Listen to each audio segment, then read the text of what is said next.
네, 정말 어려운 시장입니다. 장중 저점에서 횡보를 하고 있어서 이 정도 수준은 지켜내나 싶었는데 오후 2시 한 반 정도 들어서 낙폭을 확 키우면서 이 시각 현재 양대 시장이 낙폭을 확대를 하고 있습니다. 바닥에 대한 전망이 사실상 어려운 상황, 지수에 대한 전망 자체가 상당히 힘든데 그럼에도 불구하고 우리가 또 어떤 투자 전략을 세워봐야 할지 시장 상황 진단을 해보겠습니다. 유진투자증권 서울 WM센터의 김영재 이사 모셨습니다. 어서 오세요. 네, 안녕하십니까. 네, 사실 뭐 시장 위치에 대해서 그 누가 판단을 하겠냐마는 투자자 여러분들이 가장 중요한 것은 그럼에도 불구하고 지금의 시장 위치가 저평가가 충분히 된 국면인가 이 부분 아니겠습니까? 네. ROE 측면에서 보자면은 지금 상당히 역사적인 최저 수준에 와 있다라는 평가인데 그래도 하방을 어느 정도 더 열어두고 봐야 될까요? 네, 저는 뭐 개인적으로 좀 하방도 열어두고 봐야 된다라고 보고 있는데 그 이유는 지금 현재 ROE가 한 지금 7%대 후반, 한 7.9%까지 네, 내려와 그렇죠. 있는데요. 근데 이게 지금 역사적 최저점이 70%라서 그런 걸 대비해 본다면 2,200 정도가 바닥일 것이다라는 그런 얘기들이 있습니다. 근데 여기서 좀 중요하게 봐야 될 것은 ROE라는 게 결국 자기 자본 대비 얼마나 수익을 기록한 것이냐 이건데 결국 추정치가 수익이 이제 분자로 가면서 ROE 수준에 대해서 정말 이것이 진정한 ROE인가라는 것은 한번 캐치 마크를 붙여볼 필요가 있을 것 같습니다. 왜냐하면 최근에 삼성전자가 하락했던 가장 큰 원인 중에 하나가 밸류에이션에 대한 그런 신뢰성이 약간 좀 훼손되었다고 저는 개인적으로 생각하고 있는데 네. 그 이유는 지금 수요 둔화 그리고 여기에 비용이 증가될 것에 대한 것들이 과연 향후 추정치에 애널리스트의 추정치에 정확히 반영되어 있느냐. 그래서 제가 볼 땐 그게 반영되고 있지 않는 것 같고 그래서 그런지 몰라도 최근에 삼성전자 리포트를 보시게 된다면 이런 추정치가 이제 하락 조정되면서 목표 주가까지도 낮아지는 그런 현상이 발생하고 있습니다. 그래서 현재 주가 바닥은 향후의 그런 실적 추정치가 얼마큼 더 감소될 수 있느냐에 따라서 진바닥이 결정될 수 있다라고 저는 개인적으로 보고 있어서 상당히 지금부터는 2분기 실적 이후에 이런 종목들 간의 컨센서스 변화에 상당히 포커싱을 맞추셔서 투자 전략을 변경하실 필요가 있다라고 보고 있습니다. 그리고 시장의 뭐 단기적인 추세 반등을 지금 논해 볼 필요가 있는 것 같은데 네. 결국 시장의 하락을 유발했던 원인들이 해소되는 모습이 나왔을 경우에는 단기적으로 추세가 반등으로 전환될 가능성이 높다라고 볼 수밖에 없을 것입니다. 결국 뭐 인플레이션의 고점이 확인되는 순간에 어떤 연준의 긴축에 대한 그런 강도가 완화될 가능성이 좀 높아질 것이고요. 또한 가능성은 희박하지만 지금 우크라이나 전쟁에서 사실 인플레이션을 유발했던 그런 요인들이 많았는데 이런 것이 뭐 정치적인 어떤 합의에서 이게 뭐 휴전으로 가게 된다면 시장은 상당히 조금 좀 기대감에 좀 많이 상승할 수도 있는 그런 상황입니다. 그래서 인플레이션 고점을 확인하는 방법은 뭐 여러 가지가 있겠지만 네. 기본적으로 매월 발표되는 미국의 개인 소비 지출 여기에 뭐 소비자 심리 물가 지수도 있죠. 그걸 통해서 확인할 수도 있고 그리고 향후에 남아 있는 네 번의 연준의 그런 FOMC에서 향후 금리 전망에 대한 그런 변동성에 대한 그런 전망을 알 수 있기 때문에 일단은 오늘 밤 10시인가요? 21시 45분인 것 같은데, 네. 그 개인 소비 지출에 대해서 좀 주목하실 필요가 있다. 그리고 7월 중에는 소비자 물가 지표, 그다음에 FOMC까지도 좀 주목하실 필요가 있습니다. 그리고 사실 유가도 상당히 중요한 역할을 할 수 있을 것 같은데, 사실 국제 유가가 뭐 하락에 반전이 될 계기가 이제 곧 나올 수도 있습니다. 이건 아직은 가능성이지만 실제로는 많은 전문가들이 좀 가능성이 있다고 높게 보고 있는데 7월 중순으로 예정된 미국 바이든 대통령의 사우디 순방에서 어떤 결과가 나온지도 상당히 시장의 그런 전환점이 될 가능성도 있다는 점 주목하실 필요가 있을 것 같습니다. 그리고 또 최근에 들어서 이제 지난주부터 또 중요하게 보는 게 이 경기 침체 우려감에 대한 확률이 얼마큼 더 높아질 수 있느냐 이런 것도 좀 보고 있는데 따라서 지금 그런 거를 확인해 볼 수 있는 컨퍼런스 보드의 소비자 신뢰 지표 그다음에 미시간대 소비자 신뢰 지수도 이제는 꼭 챙기셔야 될 것으로 볼 수 있겠습니다. 전반적으로 보면 이 7월에 상당히 중요한 그런 이벤트가 몰려 있는데 만일 여기에서 한 곳이라도 좋은 결과치가 나온다면 시장은 단기 추세 전환에 성공할 가능성이 있다라고 개인적으로 보고 있습니다. 네, 일단은 뭐 지켜봐야 되겠습니다. 거기에다가 ROE 말씀을 해주시면서 실적 추정치가 지금 하향 조정될 가능성에 대해서 언급을 해주셨는데 일단 또 미국에서는 마이크론 테크놀로지의 실적 발표도 있고 삼성전자 같은 경우에는 7월 초에 또 실적 발표를 하게 되니까 이러한 부분의 영향도 우리가 꼭 점검을 해봐야 되겠습니다. 인플레이션 압력이 좀 약화되는 것만 확인이 되더라도 시장은 안도의 한숨을 쉴 텐데 일단은 인플레이션이 문제입니다. 간밤에 파월 연준 의장도 최우선 순위는 물가다라면서 경기 후퇴를 또 감수하겠다 이런 류의 발언을 하면서 미국 증시가 약간 좀 좋진 않았잖아요. 네. 이것은 또 강달러의 재료가 되기도 하는데 원화 반대로 말하면 약세의 재료가 되겠죠. 그렇다면은 원화 오늘 아침에도 1,300원을 또 넘어섰던데 네. 어느 정도 수준까지 열어둬야 될까요? 뭐 저는 개인적으로는 뭐 그렇게 크게 많이 올라가지도 않을 거고 그렇다고 여기서 또 크게 하락하지도 않을 것으로 또 보고 있습니다. 일단 이 1,300원대 환율이 되게 중요한 지금 사람들이 인식하는 그런 이유는 네. 아무래도 과거에 이런 1,300원대를 지립했던 것이 98년도에 그런 외환위기 IMF, 그다음에 2008년도에 금융위기 때 1,300원대를 진입한 경험이 있기 때문에 이게 우리가 모르는 정말 심각한 경제 위기를 갈 수 있는 모르는 요인들이 있지 않느냐 뭐 이렇게 좀 보면서 좀 이렇게 그런 요인들을 좀 찾아가는 그런 게 지금 나타나고 있습니다. 그래서 지금 최근에는 이제 국외적인 요인보다 국내적인 요인을 할 수 있는 뭐 반기 기준으로 뭐 무역 수지가 사상 최대 적자 기록 가능성 있다는 거 아니면 뭐 4년간 지속되는 재정 수지 적자도 지금 얘기가 되고 있는데 그럼에도 불구하고 아직까지도 환율 상승의 가장 큰 원인은 저는 뭐 달러 강세 요인이 지금 지속되고 있는 것 가장 큰 원인은 연준의 공격적인 긴축이 나타남에도 불구하고 네. 각국 중앙은행들은 약간 좀 소극적으로 대응했던 점이 가장 큰 원인이지 않겠느냐. 여기에 우크라이나 전쟁이 발발하면서 지금 유로존 각국에 대한 그런 경제 성장률 전망치가 이제 많이 좀 하향 조정됐습니다. 그래서 상대적으로 그래도 경기가 아직도 좀 괜찮은 미국의 어떤 그런 경기 수준을 상대적으로 좀 좋게 보면서 달러 강세가 좀 더 나타난 것이 아닌가라고 좀 보고 있습니다. 그리고 사실 또 최근에는 경기 침체 확률이 좀 높아지면서 안전자산 선언상으로 달러가 더 강세가 되는 면도 있는데 이런 면이 좀 지속될 경우는 뭐 추가적으로 달러 강세가 좀 더 진행될 가능성은 있습니다. 그렇지만 뭐 환율이 연말에는 이 수준보다는 좀 더 낮아질 것으로 네. 기대하고 있는데요. 일단 연준의 그 통화 정책이 인플레이션 수준의 어떤 고점을 확인한 이후에는 조금 완화될 가능성이 있다. 그래서 뭐 혹자는 뭐 한 번 정도는 금리 인상을 멈출 수도 있지 않겠느냐 뭐 이런 얘기도 있었고 그리고 유럽 중앙은행이 이제 7월부터 금리 인상을 시작하게 됩니다. 근데 지금 뭐 총재 얘기로는 뭐 7월 시작하고 9월에는 뭐 빅스텝 뭐 이런 얘기까지도 했기 때문에 네.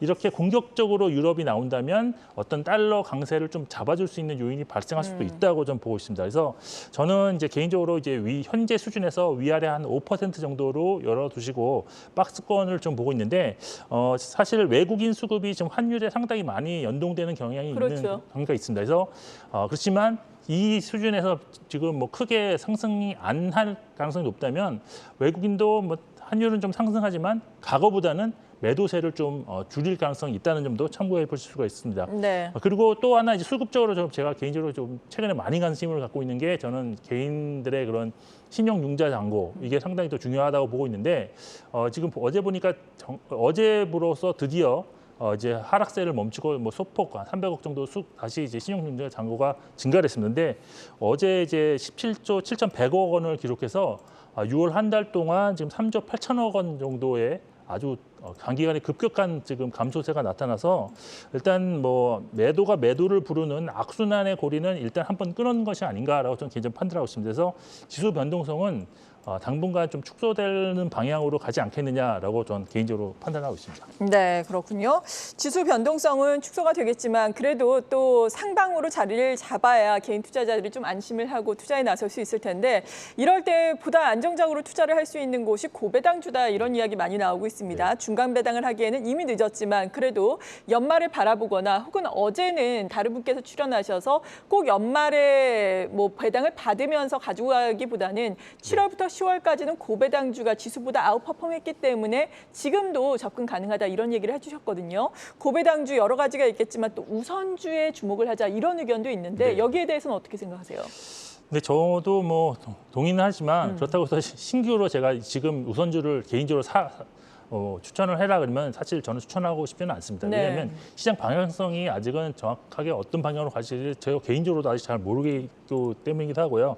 그리고 고배당을 준다고 해도 결국은 이게 주가 하락이 좀 심하게 나타나지 않아야 되는 것인데 그래서 이 우선주 투자는 사실 그렇게 쉽지만은 않을 것이다라고 저는 개인적으로 보고 있습니다. 그래서 만일 그래도 뭐 이렇게 좀 관심 종목이라든지 업종을 좀 본다 그러면 향후에 어떤 그 실적이라든지 이런 것이 좀 안정적으로 움직일 수 있는 그런 업종 내에서 그 중에서 배당을 많이 주는 종목을 찾아야 될 것인데 일단 경기가 지금 뭐 침체나 악화가 될 확률이 아직은 뭐 반반인 것 같은데 일단 경기 악화가 간다는 전제 하에 실적 방어가 가능한 업종인 필수 소비재라든지 음식료 그리고 제약 업종이 좀 후보군에 일단 들어갈 수 있을 것 같고요. 그리고 인플레가 지속되면서 실적 방어가 가능할 것으로 예상되는 원자재 관련 업종도 여기에 좀 후보군이 될 수 있습니다. 그런데 고배당을 많이 주는 은행주는 좀 제외를 했는데요.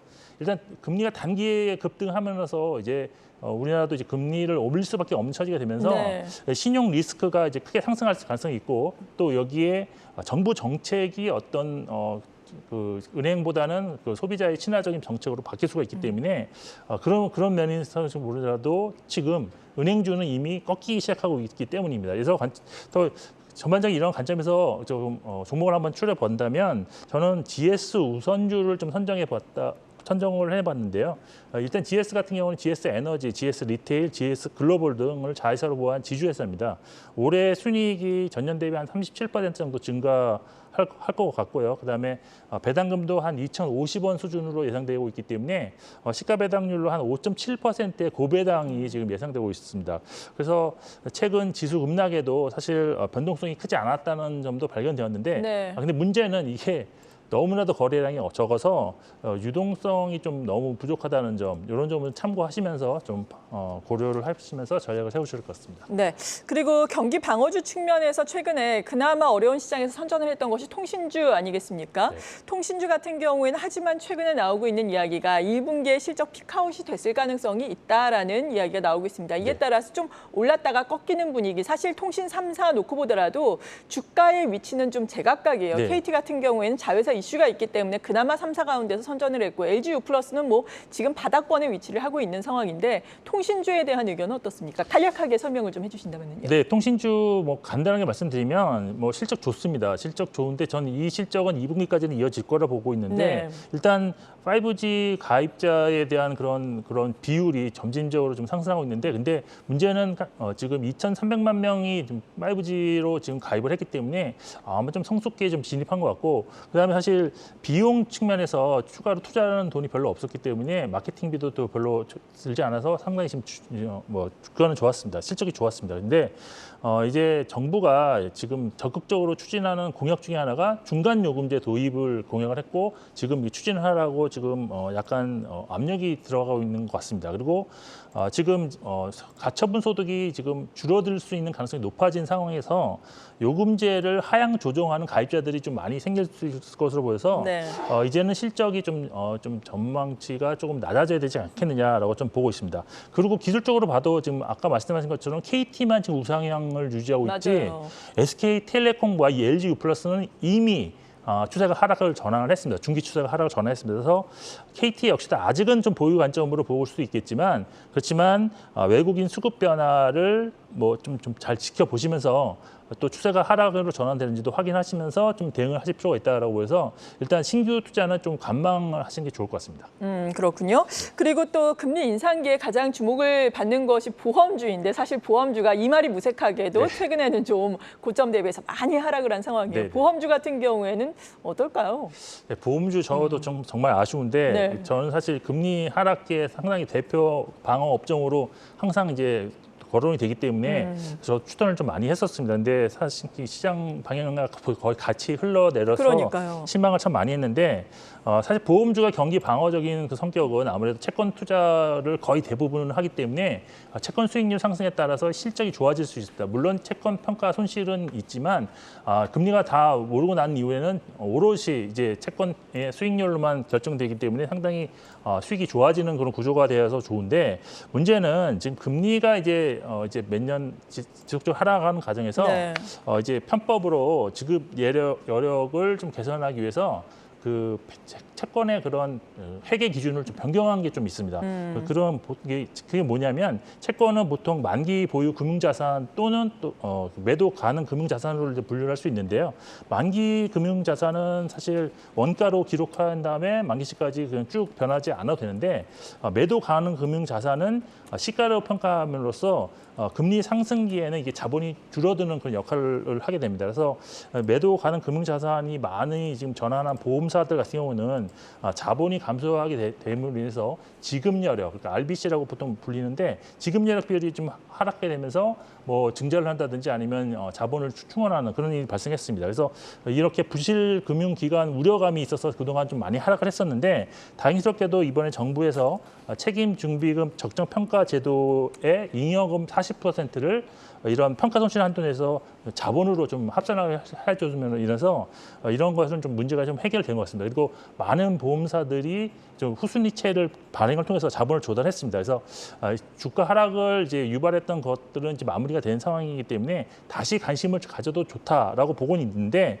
근데 지금보다는 금리 상승기 후반이 더 확실한 수익이 많이 나는 구간이기 때문에 그 편이 좀 좋지 않겠느냐. 그래서 일단은 관심을 갖고 보시고 수급 개선세가 나타나는 종목에 대해서는 조금 진입을 고려해도 괜찮지 않겠느냐라고 판단하고 있습니다. 네, 그리고 개별 종목단에서 보자면은 또 이제 곧 하반기가 됩니다. 네. 시간이 참 빠른데 하반기에는 또 애플이 신제품 다수 출시를 하지 않습니까? 네, 이에 네. 따라서 애플 관련된 종목들 관심을 가져도 좋을지 간략하게 제시를 해주신다면요. 네. 지금 사실 뭐 미국의 경기 지표가 추가적으로 악화되는 그런 모습이 아니라면 네. 사실 뭐 이거 애플 관련주 좋다고 볼 수도 있습니다. 근데 실제로 경기가 나빠질 확률이 높아진 만큼 이제 실제로 뭐 신규 진입 하기는 좀 제가 볼 때는 어렵다 보이는데 네. 사실 애플 신제품에 관한 좋은 얘기들이 너무나 시장에 많이 나와 있습니다. 그렇죠. 지금 뭐 출하량 예상이 아이폰 14 같은 경우에는 뭐 전년 대비 20% 증가 1억 2천만 대다. 그리고 애플은 특이하게도 고부가 제품이 많이 팔려서 그 상당히 좀 수익성 개선이 두드러진다. 뭐 이렇게 하고 있는데 이런 면에서 지금 LG 이노텍이랑 BH가 지금 최근 관심을 많이 받았습니다. 근데 전반적인 IT 수요 감소가 나타나고 있고 지금 재고 축적이 막 되는 상황에서 애플 아이폰만 성장하는가에 대한 의문이 저는 있고요. 그리고 전체 주식 시장 방향성이 좀 더 중요한 지표로 보이기 때문에 향후 실적 전망이 중요한 게 아니고 일단 현재 수급 변화를 좀 점검하시면서 대응하시는 것이 더 좋다라고 보고 있습니다. 네, 지금까지 유진투자증권 서울 WM센터의 김영재 이사였습니다. 고맙습니다. 네.